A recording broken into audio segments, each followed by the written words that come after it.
ازيكم عاملين ايه؟ النهاردة هنكمل الجزء التاني من فيلمنا، واللي ما سمعش الفيلم يدخل على القناة ويسمع الجزء الأولاني، وهنعرف سو هتوافق على القبطان ولا هتستنى يو بتحبه ولا ايه والدنيا فيها ايه. لكن الأول كده هنعرف ايه سر الدكتورة هي والمدرس. الدكتورة كانت بتحب المدرس، وبعد كده كان موجود في المستشفى بسبب مراته كانت في غيبوبة. مراته فاقت ولقيتهم هما الاتنين واقفين جنب بعض كده وبيتكلموا، ففجأة كده الجهاز صفر واتوفت. فهو بقعد يأنب في نفسه ومفكر اللي هي ماتت بسببه، ورجع للجزيرة. بعد كده بنشوف يو هو لابس بنطلون كده، وبيكون البنطلون ده الجدة هي اللي عملته، وبيلبسه كده وبيكون مبسوط بيه. بعد كده بنشوف الست دي جاية وبتقول لهم إن سو والقبطان يضطروا اللي هما يباتوا برا. فيو هنا بيتضايق جدا وبيجري برغم ان الموج كان عالي، عشان كده مش كانوا عارفين يرجعوا. فبيروح بيفضل يدور عليها وبيسمع كده صوت غنى وبيعرف مكانهم في الفندق. بعد كده بيكلم صاحبه بيقول له يرتب له كده ميعاد، وبنشوف هنا القبطان هو حاجز غرفة لسو، وهنا بتقول له ما تبات معايا، فقال لها مش ينفع ان انا ابات معاكي عشان احنا مش متجوزين. فبعد كده بتيجي بتتفرج على التلفزيون وبتشوف اعلان ليو وبتتبسط جدا وبتفكر فيه. بعد كده بتيجي واحدة وبتقول لها ان في حد منتظرك تحت. فبتنزل كده بتلاقي عربية وبتركبها وبتروح بتلاقي مكان كده رومانسي وجو كده برضه مش عارفه ايه، بيتقدم لها الجواز وبيحبها بيقول لها بحبك، فبتيجي كده متغشم عليه وضربه زي ما احنا شفنا. فانا بيجيبها كده من ايديها بقول لها خلاص مش هتكلم معاكي في اي حاجه دلوقتي. وبعد كده بيقول لها تعالي هنقضي يومين وهفسحك ومش عارفه ايه وتغيري الجو وارد الواجب يا ست اللي انت عملتيه. فانا بديها التليفون عشان اتكلم الجماعه على الجزيره عشان يعرفوا تيتتها ان هي هتبات برا ومع يو. فهنا بنشوف هنا القبطان قاعد مع والده وبيتكلم معاه بيقول له هو بحب سو. بعد كده بنشوف هنا سو بتكون مبسوطة جدا وعرفت بصاحب يو ان هو ممثل فبتضايق جدا. بعد كده هنا بيخليه يمشي كده، وبيكون الحكم كان عليه بسبب الروبوت اللي هو كسره اللي هو ينضف له الشقة ويخليها كده على سنجة 10. هنا بيروح إنه للمدير وبعرفه إن يو جاي ومعاه حبيبته. هنا سو بتشغل كده التلفزيون وبعد كده بتروح كده الحمام عشان تغير، عشان هينزلوا ويعملوا شوبينج كده، وبيجيب لها لبس وبيعزمها كمان كده. بيكون جايب لها المغني اللي هي بتحبه جدا، بتكون متفاجئة جدا بالحاجة دي. بعد كده بنشوف فيه حاجات كده طرد يو بعته للجدة، فبيروح القبطان يوصله لها بيلاقيها مغمى عليها وبيوديها للدكتورة، والدكتورة بتطلب منه اللي هو ينقلها برا الجزيرة يروح المدينة عشان هي في حالة غيبوبة ولازم لها مستشفى. بيكلم يو بيعرفه بيروح هو وسو للمستشفى. هنا بتطلب منه سو اللي هو يدخل معاها. بعد كده بيخليها هي فوق وبينزل بيلاقي الصحفيين. بعد كده هنا القبطان بيجي وبيمسكوا في خناق بعض كده بسبب سو. وهنا سو بتيجي بقى بتفتكر ان يو هو الغلطان وبتفضل تبهدل فيه وبتقوله انت ازاي تعمل كده وازاي تضربه ومش عارف ايه ومالكش دعوه بينا. تيجي تديه بقى السويره وبتقوله مش عدت عايزه اشوف وشك تاني. فبياخد بعضه كده الراجل وبيجي ماشي. بعد كده بنشوف سو قاعده مع تيتتها مع ستها بتكون فايقة وبتسألها عليه وبتقولها ليه مشيت. بعد كده سو بتقابل الدكتورة اللي بتعالج جدتها، وبنعرف ان الدكتورة دي كانت زميلتهم في المدرسة هي والقبطان، وان هي كانت بتحب القبطان. لكن لما اعترفت بحبها ليه فرفضها وقال لها اللي هو بيحب سو. فبتقول لهم انتوا اتجوزتوا، فبتقول لها سيبك من الهبل ده احنا اخوات مفيش اي حاجة من الكلام ده. وبعد كده بتشوف هنا يو بيتفاجئ كده بمنظره وازاي هو نايم كده، وبعدين بيفضل يزعق وبعد كده بيفتكر اللي هو سايب أغراضه كل حاجة عند سو في الكوخ. فبياخد بعضه كده وبيسافر تاني. لكن كوخ سو بتكون سبقته هناك وكانت بتتفرج على حاجته كده، وهي طالعة بتلاقيه قدامها وبتزحلق كده وبتاع وهو بيمسكها. ولكن هنا بيكبر عليها بيقول لها أنا جاي أخد الشنط بس مش جاي أشوفك، لكن هقعد هنا يومين عشان إيه الصحافة يعني ايه بيطردوني وكده يعني. صايع يعني الواد. وبعد كده هنا بيتنقلوا تاني هو والقبطان. وبيقول له انت مالكش دعوة بسو، سو انا هتجوزها وهي بتحبني، لا هي بتحبني انا. فبتراهنوا كده مين هيكسبها، فبيوافق يو على التحدي. وهنا يو بيقعد يعاند فيه وبيركب وراها العجلة كده، بيقضوا وقت حلو كده سوا. بعد كده هنا سو بتفضل كده تبصله وتفكر كده في حاجات وفي طريقة كده هي مع نفسها وهو معاها في المحل. بعد كده بنشوف القبطان وهو بيكلم كذا حد من أصدقائه عشان يقولوله على فكرة كده وطريقة اللي هو يتقدم بيها لحبيبته، لكن مش بيعجبه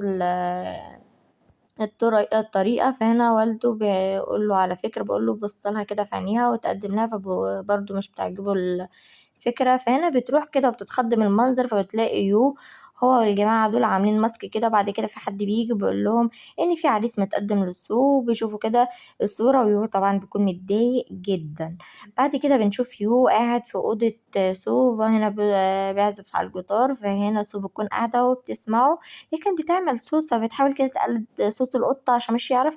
لكن بقول لها أنا عارفك يا سو، انت موجودة هنا من زمان. فبتقول له انت ايه اللي جابك هنا، انا دي اوضتي عادي اكون فيها.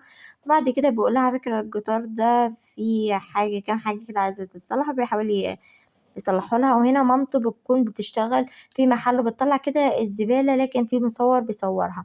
بعد كده بنشوف الدكتورة بتروح للمدرس وبتقول له أنا مش عملت حاجة، سيب خلينا ده مش كان ذنبي. وبنعرف إن هي كانت سابته وراحت برا، سافرت برا عشان تكمل تعليمها، فهو عشان كده عاند ندها، يعني ندها واتجوز مراته. بقول لها أنا مش هقدر أسامح نفسي لأن هي ماتت بسببي، بسبب حبي ليكي. بعد كده بنشوف هنا القبطان وهو بيتقدم لسو، لكن بيكون بيفكر مع نفسه كده. مامته بتيجي بتقوله انت بتضحك كده ليه ومبسوط، فبقولها عشان النهارده يوم مهم في حياتي وهيغير حياتي. بعد كده بيروح لكن بيتفاجئ كده بحاجة، وبيسمع نداء كده في الميكروفون من مامته بتقول ان في عريس جاي يتقدم لسو. بيروح يلبس كده لبس فستان وبيروح يقابل هو العريس على اساس اللي هو سو. لكن بعد كده ناس بتيجي وبعد كده بيعرف ان ده مش العروسة يعني، او دي مش العروسة. بعد كده باباه بيقول لمامته ان القبطان بيحب ان ابنهم يعني ايه بيحب سو. هنا بياخد سو بيجري كده وبيقول لها اللي انا بحبك، وبيتقدم ليها بالجواز، لكن بتفضل تضحك. بعد كده هنا الجماعة بقى الخبر بينتشر، وهنا العمدة ومراته بيقولوا إن ابنهم بيحب سو هيتخطبوا وكده. فهنا يو بيقابل سو وبيقول لها أنا عارف إن انت مش بتحبيه، انت بتحبيني أنا، ارفضي الجواز، الكل مفكر إن انت موافقة. فبتقوله مالكش دعوة. بيكونوا عاملين حفلة على شرف الحكاية دي يعني، وبيحتفلوا بيها. لكن بتشرب كتير وبتروح كده في مكان والقبطان بيفضل يدور عليها. وهنا بتتكلم معاه، بعد كده بيشيلها ويروحها البيت، وهو ويو بيروح معاه. وبعد كده بينيموها في غرفتها. وتاني يوم بتلاقي يو قاعد جنبها كده، فبتقعد تبصله. بعد كده بتجري كده وبتسيبه. فهنا بيروح يلحقها وبيقول لها أنا عارف إن انتي بتحبيني، ولكن هنا بنرجع تاني للقبطان. والقبطان بيفتكر لما كانت سو سكرانة بتقوله اللي هي بتحب حد تاني، فبيجي كده بيقولها انت فاكرة حاجة من اللي انت قلتيها امبارح أو أي حاجة، فبتقوله لأ. فبيطمن كده شوية. بعد كده بنلاقي الأخبار بتاعت والدة يو انتشرت، واللي هو بيسأل عن أهله وإن مامته بتشتغل في مطعم وعملت نظافة وكده. بعد كده هنا بيكونوا بينضفوا الشاطئ بتاع البحر، وبيكون يوم متضايق جدا لأن سو والقبطان رايحين كده موعد كده مع بعض، لكن الولد بيعكنن عليهم شوية. بعد كده بنشوف هنا المدير والصحفي اللي كان دخل سيارة يو إيجا لمدير يو. بعد كده بنشوف يو وسو بيشكلوا كده وبياخد منها الخاتم، لكن الخاتم كده بيضيع، فبتطلع كده تدور عليه، لكن هو بيرفض وهو بيطلع يدور عليه. وبيجيبها لها وبيدولها بقول لها اعترفي اللي انتي بتحبيني، انا عاوزك وعاوزة اتجوزك. لكن بتسمع كده خبطة اول ما بتمشي بتديله ظهره، فبتلاقي يو واقع على الأرض، فبيقول لها شُفتِ أنتِ مش استحملتِ أي حاجة عليَّ وجيتِ عشان تطمني عليَّ، فبتسيبه وتمشي.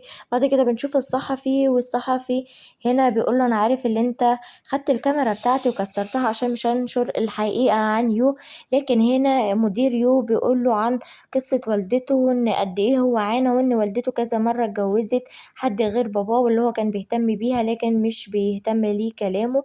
بعد كده بييجي ليو مكالمة وبيعرف باللي حصل والأخبار اللي اتنشرت عنه. هنا الدكتورة بتشوف يو كده بتلاقيه تعبان وبتلاقيه رايح على الكوخ، فبتطلب من سو إن هي تدّي له الأدوية دي.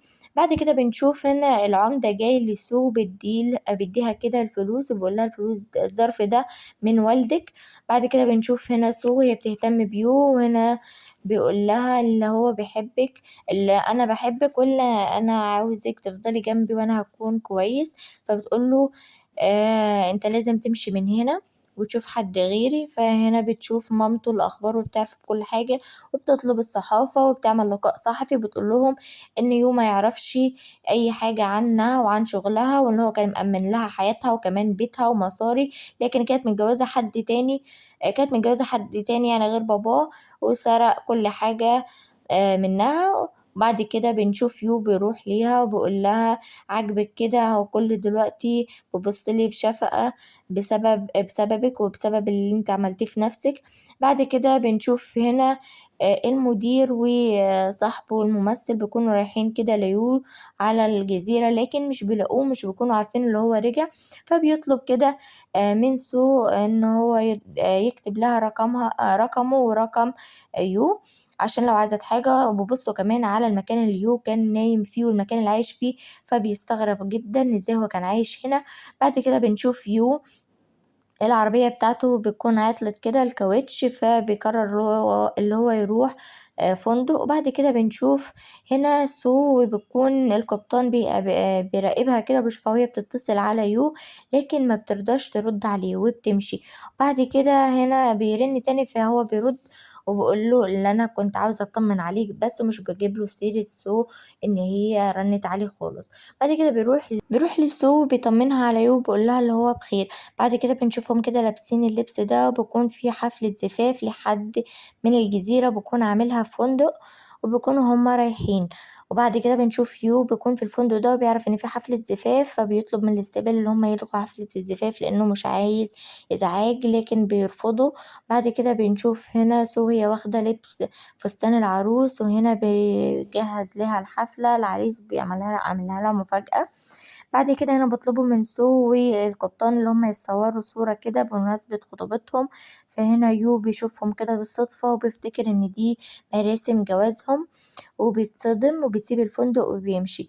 بعد كده بنشوف هنا سو رايحة للقبطان، وهنا بيتكلم معاها بيقول لها أنا عارف إن انتي مش بتحبيني واللي انتي بتحبي حد غيري، أنا مش هربطك بيا، أنتِ تقدري اللي أنتِ حرة من دلوقتي. وبياخد منها الخاتم، فبتمشي كده وهي بتعيط وبتدوّر على يو، بتشوف الممثل صاحب يو بتطلب منه اللي هو يوديها ليو.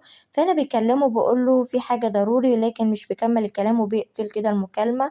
بعد كده هنا بيرجع تاني يرن عليه بيقول يمكن حاجة حصلت لسو لإنه كان في الفندق، فبيقول له على مكان سو. بيروح كده لسو وهو فرحان وبيقضوا كده وقت رومانسي سوا، وبياخدها معاه البيت وبيناموا كده. وتاني يوم بنلاقيه بعد حكاوي طويلة كده طولة الليل، بنلاقيه كاتب ليها وبيقول لها إن أنا مش هاتأخر. ولما بيرجع بيقول لها إن هو كان عند والدته وإن هو اتصالح معاها، وده كله بفضلها هي. وبعد كده بيجي مديره وبيعرفها عليه، وبعد كده بياخدها وبيشتري لها ملابس. وهنا بيكون واخدها وبيقابلوا القبطان وبيقعد معاه وبيشكروا على اللي حصل واللي عمله معاهم، وبيقول له اللي إحنا إخوات. وبعد كده بنشوف هنا المدرس جاي هنا للدكتورة وبيحضنها وبيقول لها اللي أنا لسه باحبك، واللي أنا مش هاقدر أستغنى عنِك وعايزة أكمل حياتي معاكِ. بعد كده بنشوف هنا صاحب يو الممثل بيكون جاي له عرض فيلم كويس جدًا، وبيكون ملاك المخرج بيطلب منه اللي يو يعمل معاه إعلان كده كدعاية للفيلم. فهنا بيقول ليو ويو بيوافق وبيسيبوا بقى من التكبر ده. وبعد كده سو هنا بتكون في حد قال لها إن في مكالمة جاية من يو فبتجري، وبعد كده بنشوف القبطان بيعمل حادثة وبيروح المستشفى، والمستشفى دي بيكون فيها البنت اللي كانت بتحبه اللي كانت زميلته في الدراسة، وبعد كده بنشوف هنا يو بيروح لوالدته وبيقعد يتكلم معاها، وهنا بيكلم سو بيقول لها اللي هو مش مشغول عنها ولا حاجة، اللي هو فاكرها على طول لكن بسبب ضغط الشغل. وهنا بقى بتمر أيام، وهنا سو بتكون في الجزيرة بتكون مشتاقة يو، وجدتها بتلاحظ عليها فبتقترح عليها اللي هي تاخد أكل وتروح ليو، وهنا بتتفاجئ وبتعمل زي ما جدتها قالت، ولكن بتتخفى كده وبتاخد الأكل، وهنا بيستغربوها فبتعرفهم بنفسها وبتقولهم هي مش عايزة حد من الصحافة يعرف، فبيقولولها مكان التصوير، فبتروح كده وبتلاقي يو حاضن بنت فبتجري كده عشان تضربها، فبتلاقيهم تصوير فبتخبط نفسها كده في العربية وهي بتجري، فبيروح كده يشيلها، فالكل بيستغرب والصحفيين بيتلموا وبيستغربوا من اللي هو شايلها كده، فبيقول لهم يا ريت ما حدش ينشر الصور دلوقتي بوشها، او انا هعترف يعني هنعمل مؤتمر وهعترف بيه بكل حاجة وعن قصة حب وهتجوزها. فهنا بيروحوا البيت، وهنا بتعتذر منه على اللي حصل، وبعد كده بيجيب لها ورد، وهنا بيعرض عليها بيطلب منها الجواز، بتقدم ليها، وهنا بتوافق لكن بتقوله أنا عايزة أكمل دراستي، وبيوافق وبيخليها تكمل دراستها وهو بيكون مشغول بالشغل في التصوير، وكمان بيبقى بيعمل لها وصلة واي فاي وكمان وخط ومش عارفة وتليفون ودنيا كده عشان يتواصلوا على طول سوا. بعد كده بيكون في عريس جاي للدكتورة، فهنا القبطان بيروح كده يشيلها وياخدها من عند العريس وبيعترف لها بحبه وبيقول لها اللي أنا بحبك وهتجوزك. وهنا بنشوف سو بتكون هي ويو اتجوزوا، كمان قدمت في الجامعة، وهنا بتتفق مع أصحابها اللي هم يروحوا النادي، فهنا يو بيجي وبيسمعها وبيقولها انت ازاي هتروحي من غير ما تاخدي إذني، فهنا أصحابها كده بيتلموا عليه بيكتروا عليه بيجوا شايلينه بيقولوا وانت كمان هتيجي معانا النادي. وبكده يكون ملخصنا خلص، وأتمنى يكون عجبكم، واستنونا في ملخصات تانية كتير. مع السلامة، باي.